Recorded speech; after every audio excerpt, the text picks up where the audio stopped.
Good day Avenuers, kembali lagi di Avenue Podcast Project Management in Online Network. Kembali bersama saya Dani Damayanti. Apa kabar Avenuers semua? Semoga Avenuers tetap sehat dan semangat ya di dalam menjalani aktivitas sehari-harinya. Di sini di episode podcast kali ini kita sudah ditemani seorang narasumber hebat. Beliau merupakan Bapak atau Mas Ahmad Widodo. Beliau merupakan seorang tenaga ahli di bidang construction management. Kemudian beliau juga merupakan PMP certified dan merupakan konsultan Project Manajemen Resiko di proyek Kereta Cepat Indonesia Cina atau proyek KCIC. Halo, apa kabar Mas Widodo? Halo. Bagaimana kabarnya Mas? Sehat? Alhamdulillah, dalam kondisi yang baik dan sehat. Alhamdulillah. Mas Widodo boleh disapa untuk teman-teman Avenuers yang sedang menyaksikan? Halo Avenuers semua, para peminat Project Management. Gimana kabarnya? Sehat semua ya? Semoga sehat selalu. Mas Widodo, sebelumnya terima kasih banyak sudah bersedia untuk menyempatkan waktunya untuk mengisi dan sharing ke teman-teman Avenuers tentang project management. Nah, Mas Widodo, di era sekarang ini itu kan sedang masifnya pembangunan. Nah, pembangunan itu erat kaitannya dengan construction atau construction management. Kemudian di construction itu juga erat atau dekat sekali dengan project management Mas Widodo. Tapi juga ada istilah tentang construction management sendiri. Nah, menurut Mas Widodo sebetulnya ada perbedaan nggak sih Mas antara project management dengan construction management itu sendiri Mas Widodo? Ya, baik.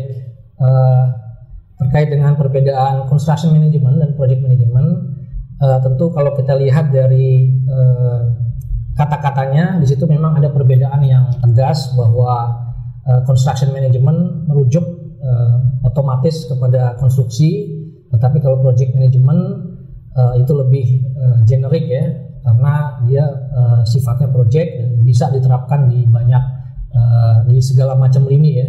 Untuk rekonstruksi, baik construction management dan project management, mereka bisa berbagi peran ya.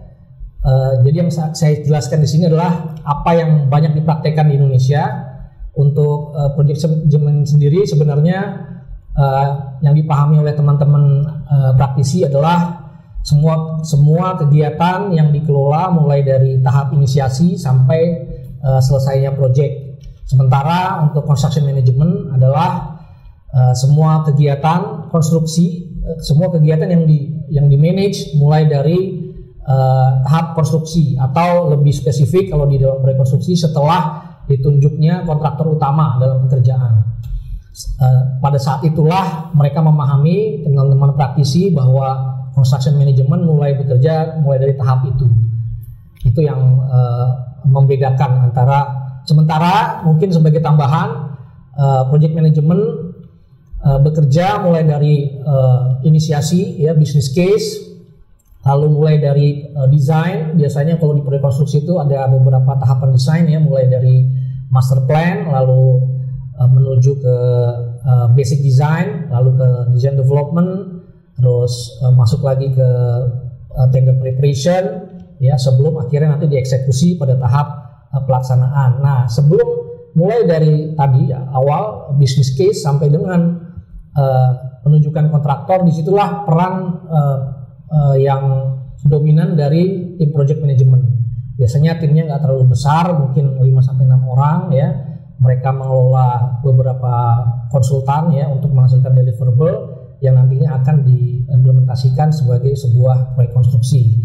Nah, setelah masuk tahap konstruksi tentu mereka juga masih bisa berjalan beriringan antara project management dan construction management, di mana umumnya, walaupun ini tidak semua proyek, tapi banyak proyek kita temui bahwa construction management fokus kepada aspek-aspek seperti quality assurance and quality control, lalu safety, lalu day-to-day project operational ya, lalu juga tentu mereka juga mengawasi pelaksanaan proyek dari sisi schedule ya, lalu ada juga implementasi kontrak ya, mereka juga mengawasi. Tetapi di sisi lain project management juga tetap melanjutkan perannya yang sudah dikerjakan sejak awal. Misalnya di dalam perjalanan proyek ternyata biaya yang sudah direncanakan di awal itu bermasalah atau ada terkait masalah pendanaan dan mereka perlu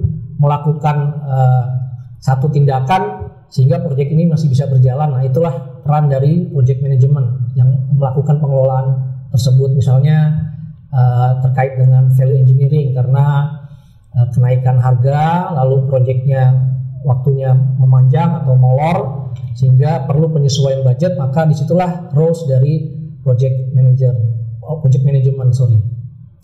Selain itu juga terkait dengan aspek kontraktual, biasanya project management punya peran yang jauh lebih besar ketimbang construction management.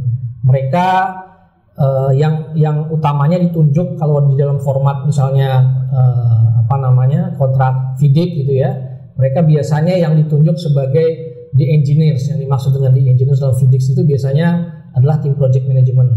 Sementara tim construction management adalah biasanya didefinisikan dalam FIDIC itu adalah delegated person. Mereka lah yang menjalankan roles details dari the engineers itu. Itu salah satu contoh sederhana pemisahan antara project management dan construction management di dalam proyek. Jadi si project manajemennya sendiri adalah the engineers-nya kalau dalam format FIDIC, sementara construction management ini dia sebagai delegated person ya.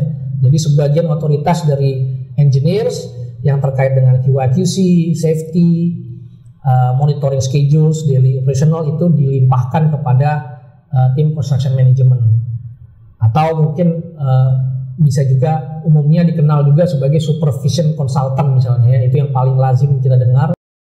Baik, terima kasih banyak penjelasan yang sangat detail dari Mas Widodo terkait perbedaan dari project management dan construction management. Nah, tadi Mas Widodo juga sudah menjelaskan nih apa perbedaan tugas dari masing-masing, entah itu project management dan juga construction management. Baik, tadi juga saya menggarisbawahi nih Mas Widodo tentang pernyataan dari Mas terkait berbagi peran antara project management dan construction management. Kemudian dari peran-peran yang atau tugas yang sudah Mas Widodo jelaskan tadi, sebetulnya apakah hasil pekerjaan yang mencolok antara keduanya Mas Widodo? Baik, oke, saya akan berikan penjelasan terkait perbedaan deliverables ya. Jadi tentu karena perannya berbeda, mereka tentu akan menghasilkan deliverables yang berbeda tergantung dari roles mereka ya. Tetapi memang di sini ada yang mungkin saya mau garis bawahi karena misalnya tadi tim project management mengelola desain, tentu outputnya adalah ya desain itu sendiri. Jadi kalau tim construction management mengelola day-to-day operational, tentu hasilnya adalah deliverable dari hasil day-to-day operational, misalnya mulai dari daily report ya, weekly report, monthly report, lalu penerimaan pekerjaan ya melalui request for inspection and test ya, approval itu roles dari mereka, lalu misalnya evaluasi dari hasil penerapan K3 di lapangan gitu ya, itu juga deliverables dari CM. Nah, cuma di sini memang ada yang bersinggungan apabila misalnya diinginkan peran project management yang lebih dalam gitu ya, atau dari sisi pemilik atau employer menginginkan memberikan kepercayaan yang lebih kepada project management untuk juga terlibat di dalam construction management, dan ini sangat lazim diterapkan di proyek-proyek Indonesia yang biasa dikenal dengan PMCM gitu. Jadi CM tentu punya satu domain sendiri, PM juga, project management juga punya domain sendiri, tapi mereka pada tahap konstruksi dikawinkan gitu ya, dikawinkan. Yang kalau dalam konsep Raci Matrix itu nanti si project management dia akan diberikan otoritas sebagai A atau accountable. Jadi semua approval adalah lewat project management, dan pihak construction management diberikan authority R ya, atau responsible. Jadi dia yang mengerjakan tapi nanti approvalnya di pihak PM. Nah, itu yang sangat lazim diterapkan di banyak proyek di Indonesia gitu. Jadi misalnya ada CM Consultant PTA misalnya, lalu ada PM Consultant PTB. Nah, mereka bekerja sama pada tahap konstruksi dengan berbagi peran tadi ya. Jadi bahwa perannya PM mendapat otoritas accountable ya, dan peran CM mendapatkan peran responsible gitu. Mereka lah yang misalkan kita kasih contoh yang lebih konkret supaya mudah difahami. Misalnya ada temuan ketidaksesuaian pekerjaan dengan spesifikasi atau gambar ya, pihak CM yang sebagai inisiatornya dia akan mengangkat permasalahan ini dan melalui standar operational prosedur yang berlaku di proyek, biasanya mereka akan mengeluarkan namanya NCR ya, non-conformity record ya. Mereka sebagai inisiatornya nanti akan disampaikan ke pihak tim dari project management. Nah, mereka lah yang akan melakukan approval dan menimbang tentunya dari aspek yang lebih luas lagi gitu. Kalau CM fokus hanya pada satu aspek pelaksanaan, tapi dari sisi PM dia melihat dari aspek yang lebih luas. Nah, mereka yang akan nanti memberikan approval gitu. Berarti hasil pekerjaan juga menyesuaikan dari peran atau tugas masing-masing begitu ya Mas Widodo. Kemudian dari perjalanan PMCM tadi Mas Widodo yang katanya saling beriringan, kemudian saling berbagi peran, dari pengalaman-pengalaman Mas Widodo dalam menangani proyek, sebetulnya pendekatan mana yang lebih banyak digunakan Mas Widodo? Apakah pendekatan project management atau construction management yang memiliki proporsi lebih besar Mas Widodo? Ya, jadi memang ini sangat fleksibel dan situasional, juga tergantung kepada preferensi pemilik proyek ya. Preferensi pemilik proyek ini tentu yang kami bicarakan lebih ke proyek-proyek swasta ya, karena di situ ada fleksibilitas. Tapi kalau secara umum tentu yang jadi pertimbangkan adalah pertama masalah biaya ya. Apakah mana yang lebih efisien dan efektif dari sisi pemilik? Apakah dia membagi roles-nya project management dan construction management, atau dia gabungkan PMCM dalam satu tempat gitu ya, satu badan gitu ya, atau memang project management dikelola sendiri oleh pemilik proyek. Untuk construction management ditunjuk konsultan, itu tentu sangat tergantung dari preferensi pemilik proyek ya. Cuma berdasarkan pengalaman yang sangat disenangi terutama untuk developer swasta ya, sekarang ini lebih cenderung kepada PMCM. Jadi pihak in-house dia mengumpulkan para profesional di dalam perusahaan mereka untuk menjalankan roles ini, roles PMCM ya. Walaupun banyak juga yang mengeluarkan CM dari roles mereka gitu, karena pastinya ketika orang bekerja di satu dalam badan usaha pemilik dalam lingkup PMCM, tentu dari sisi cost akan berbeda ketika dia di outsource-kan ya, dikelola oleh pihak luar gitu ya. Bisa lebih mahal, bisa juga lebih murah ya, tapi itu tergantung dari preferensi. Misalnya biasanya kecenderungannya kalau pihak developer dia ingin punya tim yang sangat-sangat bisa dipercaya, maka biasanya mereka akan buat tim in-house. Tapi jika mereka tidak mau direpotkan dengan mengorganize banyak orang ya, tentu pihak human resource manager-nya pasti akan sangat sibuk karena akan banyak sekali orang yang dikelola, dan mereka tidak mau disibukkan dengan hal itu. Biasanya mereka akan outsource. Di area construction management inilah jumlah orangnya diperlukan jumlah sumber daya yang cukup banyak gitu. Jadi biasanya di situ pemilihannya, apakah digabungkan atau tidak digabungkan, itu memang preferensi dan strategi dari masing-masing pemilik proyek gitu. Itu berdasarkan yang pengalaman yang pernah saya alami. Jadi penggunaan atau proporsi dari project management atau construction management tadi berdasarkan preferensi dari pemilik proyek. Lalu proyek yang bagaimana Mas Widodo? Proyek yang menggunakan construction management ataupun proyek yang menggunakan project management? Atau adakah proyek yang menggunakan gabungan atau kombinasi dari keduanya Mas Widodo? Ya, tentunya kalau proyek yang menggunakan construction management dan project management tentu adalah proyek konstruksi ya. Tapi kalau project non construction mungkin bisa tidak menggunakan construction management. Tapi kalau proyek konstruksi pastilah dia memerlukan peran dari construction management ya. Jadi Mungkin itu yang bisa saya sampaikan. Tapi kalau tadi pertanyaannya, proyek seperti apa yang membutuhkan construction management? Semua proyek konstruksi pasti memerlukan construction management ya. Terutama kalau secara umum, biasanya secara awam, bukan secara awam ya, mungkin secara umum construction management mungkin kalau di proyek pemerintah itu disebutkan untuk proyek yang kompleks atau proyek yang lebih luas dari sekian ribu meter persegi misalnya. Tapi kalau di swasta biasanya tidak dijabarkan seperti itu. Lalu apakah ada proyek yang hanya membutuhkan construction management saja? Jawabannya ada. Apabila peran dari project management dikelola oleh pemilik proyek secara langsung ya, sehingga dia hanya meng-outsourcekan pekerjaan yang terkait dengan construction management saja ya. Adakah proyek membutuhkan gabungan keduanya? Jawabannya semua proyek konstruksi membutuhkan gabungan keduanya gitu. Mereka bisa berbagi peran atau menggabungkan perannya dalam satu badan usaha atau satu tim gitu. Mungkin itu jawaban singkatnya ya. Baik, terima kasih. Jadi dari penjelasan Mas Widodo tadi sangat penting atau sangat bermanfaat untuk menggunakan keduanya untuk kombinasi dari project management dan construction management. Kemudian Mas Widodo, dari pengalaman Mas Widodo, apakah ada manfaat adanya project management atau PMO dalam sebuah proyek, terutama mega proyek atau proyek berskala nasional, Mas Widodo?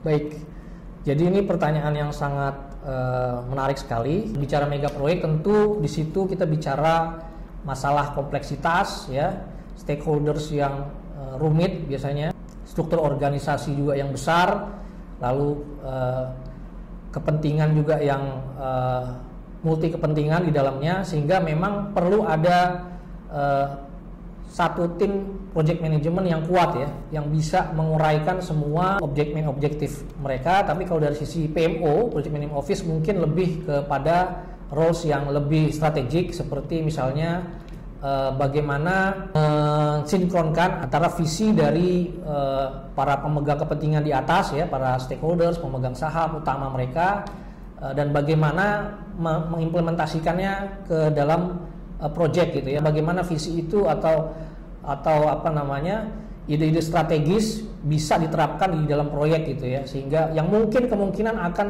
sedikit berbeda dengan objektif dari project management seperti time, cost, dan schedule misalnya ya.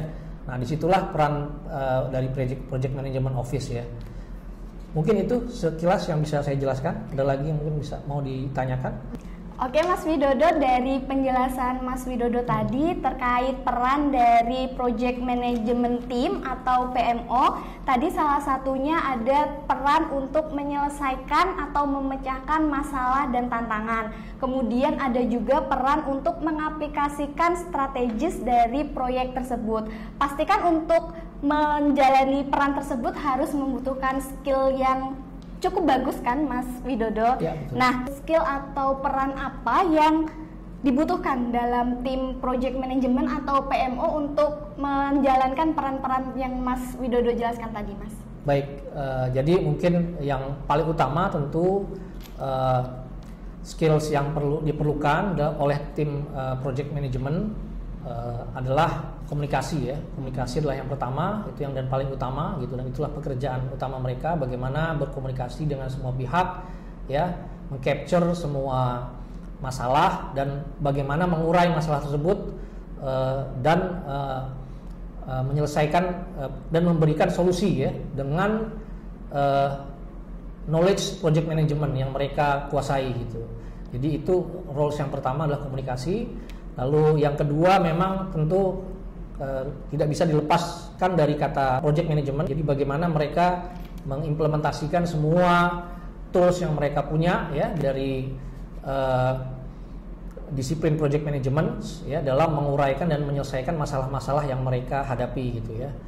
Yang kedua mungkin kalau untuk ini catatan khusus untuk mega proyek ya, salah satu skills juga yang sangat dominan dari sisi komunikasi adalah bagaimana kita bisa menguraikan dan menyederhanakan informasi tersebut menjadi bagian-bagian kecil ya, yang bisa mudah difahami oleh semua pihak. Itu menjadi satu kunci bagaimana menyelesaikan permasalahan yang ada di dalam proyek ya. Bagaimana dari informasi yang kompleks ya kita sederhanakan menjadi bagian-bagian yang sederhana yang mudah dipahami oleh semua pihak ya, dengan bahasa juga yang sederhana, sehingga semua bisa memahami, bukan cuma dari sisi peran mereka sendiri, tapi juga bisa memahami juga permasalahan di pihak divisi atau bagian lain ya dari organisasi proyek, sehingga mereka punya awareness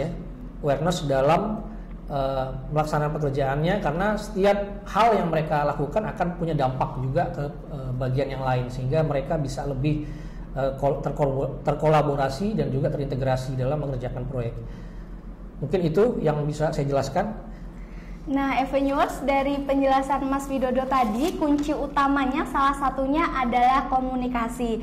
Jadi merujuk pada peran PMO tadi, bahwa PMO harus bisa memecahkan masalah, kemudian harus bisa mengimplementasikan strategis. Bagaimana seorang PMO dapat memecahkan masalah dan mengimplementasikan strategis jika seorang PMO tidak memiliki komunikasi yang baik. Jadi Avenuers, komunikasi merupakan peran penting dalam kesuksesan proyek, karena di mega proyek pun stakeholdernya makin banyak dan juga kompleksitasnya makin banyak, begitu ya Mas Widodo. Ya, oleh karena itu komunikasi merupakan hal yang penting. Kemudian menurut Mas Widodo, berdasarkan pengalaman Mas Widodo nih dalam menjalani atau bagian dari PMO proyek skala besar atau skala nasional, bagaimana cara untuk meningkatkan fungsi project management dalam proyek-proyek yang besar tadi, Mas Widodo? Baik, ini pertanyaan juga yang sangat mendasar ya. Yang pertama, harus bisa diberikan pemahaman ya. Pertama, benefit apa yang didapatkan oleh para pemegang kepentingan di sana dengan diterapkannya project management ya. Misalnya kalau kebutuhannya adalah informasi proyek yang lebih cepat misalnya ya, atau lebih tajam atau lebih komprehensif gitu ya, atau mungkin perlu misalnya melalui training misalnya bisa ditingkatkan kompetensi dari pelaku proyek di sana, atau misalnya perlu ada satu perbaikan proses dalam pengelolaan proyek misalnya gitu ya, supaya mengurangi hambatan pada saat implementasi proyek atau problem atau dispute gitu antar berbagai pihak, sehingga perlu satu formalisasi proses ya, formalisasi proses di berbagai bagian misalnya, itu harus bisa disampaikan kepada pihak stakeholders ya, pada pemilik, terutama stakeholders utama dari proyek. Mereka harus bisa diberikan pemahaman bahwa ada banyak benefit yang bisa didapatkan dengan diterapkannya project management yang baik dalam suatu proyek ya, sehingga tujuan-tujuan dari proyek seperti lingkup kerja yang terkontrol gitu ya, melalui penerapan manajemen kontrak yang baik ya, lalu misalnya biaya juga yang terkontrol gitu dengan penerapan sistem cost control yang baik gitu ya, lalu misalnya juga tercapainya jadwal sesuai dengan yang ditargetkan dengan monitoring dan controlling yang baik ya dari sebuah proyek, tentu harus diberikan, harus disampaikan dengan sangat jelas kepada para pemegang saham dan stakeholder atau stakeholders ya. Baik, untuk meningkatkan fungsi project management pada suatu proyek, terutama di proyek skala besar ya, yang paling utama dan ini merupakan hal yang paling penting dan strategis adalah menempatkan person in charge terkait dengan project management pada posisi yang strategis gitu. Mungkin setingkat direksi itu akan sangat meningkatkan dan memudahkan dalam implementasi project management di dalam suatu proyek. Ya, mungkin itu ada 3 poin tadi yang penting terkait benefit yang harus bisa difahami oleh para pemegang saham. Lalu yang kedua, bagaimana posisi PIC harus pada posisi yang strategis ya, yang punya cukup power dalam mengimplementasikan. Yang ketiga, bagaimana semua proses project management bisa diformalkan sehingga juga punya power ya dalam implementasinya. Mungkin itu yang bisa saya sampaikan. Jadi kesimpulannya adalah penerapan project management, kemudian construction management ataupun kombinasi dari project management dan construction management atau yang biasa disebut dengan PMCM itu sangat berperan penting dalam suatu kesuksesan proyek. Nah, bagi Avenuers, bagi yang ingin lebih tahu terkait project management, construction management, dapat mengunjungi link di bawah ini karena Avenue menyediakan layanan konsultasi terkait project management dan juga construction management, termasuk di dalamnya ada project management team atau PMO. Mas Widodo, sekali lagi terima kasih banyak atas waktunya dan sharing ilmunya kepada teman-teman Avenuers di rumah. Semoga bermanfaat sharing kita kali ini dan sampai jumpa di podcast episode berikutnya. Terima kasih, sampai jumpa. Sampai jumpa.